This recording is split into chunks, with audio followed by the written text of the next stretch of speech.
सप्तऋषियों ने बहुत समझाने की कोशिश की, कहा तो सप्तऋषियों को भेजा जा रहा था उनकी कुंडली मिलाने के लिए, मगर जब भोले बाबा का आसन हिला तो उन्होंने उन्हें आज्ञा दी कि जाओ पार्वती की परीक्षा लेकर आओ। और उन्होंने बहुत समझाने की कोशिश की कि वो भांग धतूरा खाता है, वो तो दिगंबर है, सांप लिपटे रहते हैं, मुंडों की माला पहने रहता है, तो मैं वर दूसरा बतलाऊंगा। लेकिन पार्वती ने कहा नहीं नहीं सप्तऋषि, अब मैं तुम्हारे चक्कर में आने वाली नहीं हूँ। मैं पिछले जन्म में 2 बार धोखा खा चुकी हूँ। पहला जब मैंने राम की परीक्षा ली थी, और दूसरा जब मैं बिना बुलाए अपने मैके गई थी राजा दक्ष के यहाँ। अब मैं ऐसी गलती कभी नहीं करूंगी।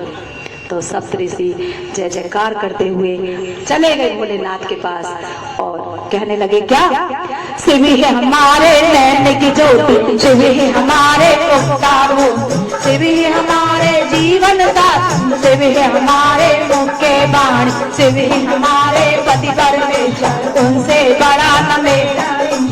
ओ सप्तऋषि बोले, वो सप्तऋषि बोले जय जय शिव जय जय शैलजा, गौरीपति शिव का भोलेनाथ शिव का, गौरीपति शिव का भोलेनाथ शिव का।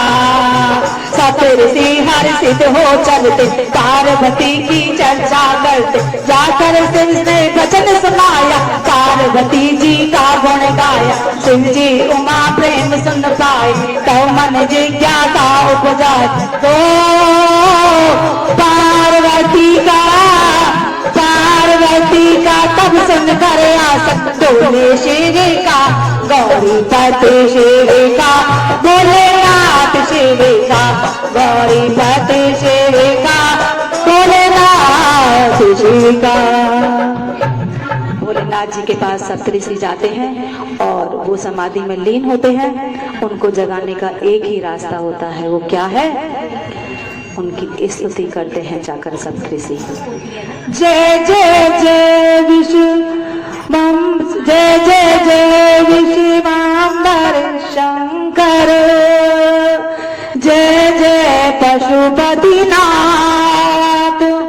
जय जय जय श्री नागेश्वर की, जय जय जय विश्वनाथ, महाबलेश्वर की जय, जय जय मणिनागेश्वर, गोपेश्वर रामेश्वर, कैलाशमय देवेश्वर महेश्वर, कुंभेश्वर सिद्धांतेश्वर, पिपलेश्वर महादेव, ब्रह्मेश महादेव, नंदीश्वर आदिश्वर महादेव।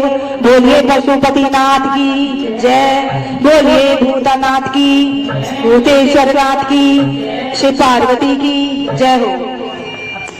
समस्त शिवलिंगों की पूजा द्वादशी के दिन की जाती है, क्योंकि सप्तऋषि ने ये प्रार्थना भोलेनाथ के सामने द्वादशी के दिन ही रखी थी कि माँ पार्वती शादी के लिए तैयार है। उनकी हम परीक्षा ले आए हैं और उसके बाद आगे क्या होता है वो भी ध्यान से सुनिए। ब्रह्मा जी के सामने जाके एक सभा करते हैं और कहते हैं कि एक बात तो बताओ, इनको हमने शादी के लिए तैयार तो कर लिया, परंतु इन्हें तो कुछ पता ही नहीं है वो काम शक्ति कैसे जगाई जाएगी इनके अंदर, और यदि काम शक्ति नहीं जगाई जाएगी तो तारक नाम के राक्षस को कैसे मारा जाएगा, क्योंकि उसका अंत तो शिव जी के पुत्र से ही होना है।